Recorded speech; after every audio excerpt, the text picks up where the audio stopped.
Bapa, Putra, dan Roh Kudus, amin. Bapa di surga, kami mengucap syukur dan terima kasih. Kami kau boleh kau ingatkan untuk bertobat. Untuk meletakkan kehendak kami kepada kehendak-Mu. Keinginan kami, harapan kami kepada keinginan-Mu. Engkau akan datang dan Engkau sendiri yang akan datang. Untuk membuat kami sadar bahwa panggilan kami adalah menjalankan kehendak-Mu. Supaya kami bahagia dan damai. Terpujilah nama-Mu kini dan sepanjang segala masa. Amin. Para saudaraku terkasih dalam Kristus, mungkin kita kurang memperhatikan bahwa pertobatan itu sesuatu yang sangat fundamental.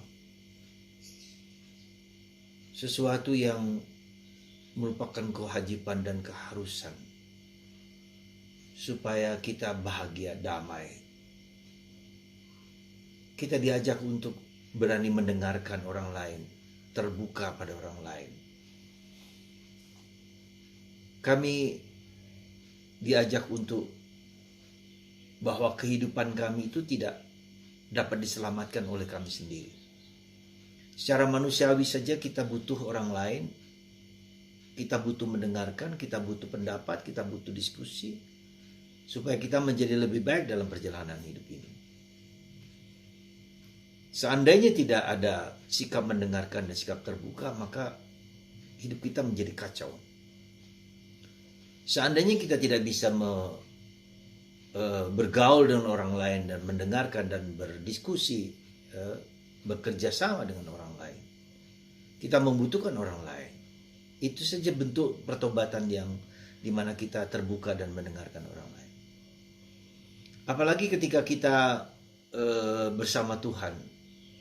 Ya, karena Tuhan yang mengontrol hidup kita. Tuhan yang menentukan hidup kita. Tuhan yang memberikan segala-galanya kepada kita kalau kita mau membuka diri kepada Dia. Jadi ini juga kita harus sadar bahwa siapakah kita sesungguhnya. Kita bukanlah siapa-siapa, kita hanya diciptakan, kita dibentuk oleh Tuhan, diolah supaya menjadi seperti Dia, seperti yang Dia kehendaki bagi kita. Dan itu sekali lagi bukan yang gampang, karena kita berhadapan dengan egoisme kita, keinginan kita, kemauan kita. Ya, itu suatu bagian yang dimana kita harus menyesuaikan diri dengan kehendak Dia. Nah, karena itulah maka kita diberi contoh hari ini dalam diri Santo Yohanes Pembaptis. Ya. Dia utusan Allah, dia mengingatkan kita dan dia sendiri yang memulai itu dengan berada di hutan, ya, mendengarkan kehendak Tuhan dalam keheningan, dalam kesunyian.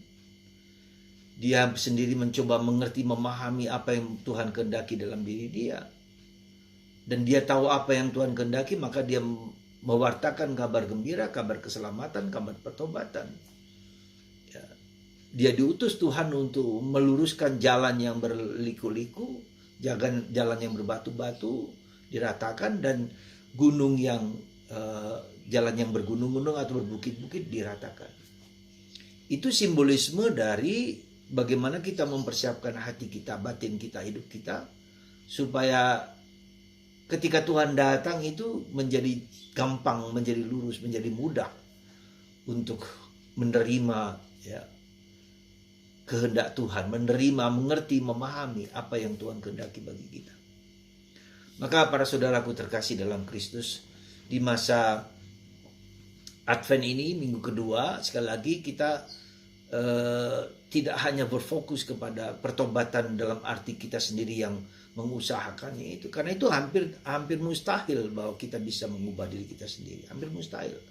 Maka kita bersandar kepada kehendak Allah yang ingin kita mendengarkan apa yang Dia mau, apa yang Dia inginkan, supaya kita bisa memahami, mengerti, ya, dan mengubah hidup kita sesuai dengan kehendak Dia.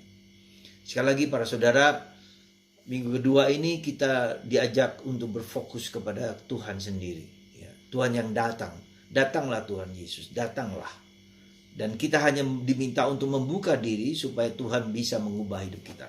Sekali lagi, Tuhan hanya meminta kita membuka diri baginya supaya dia bisa mengubah hidup kita.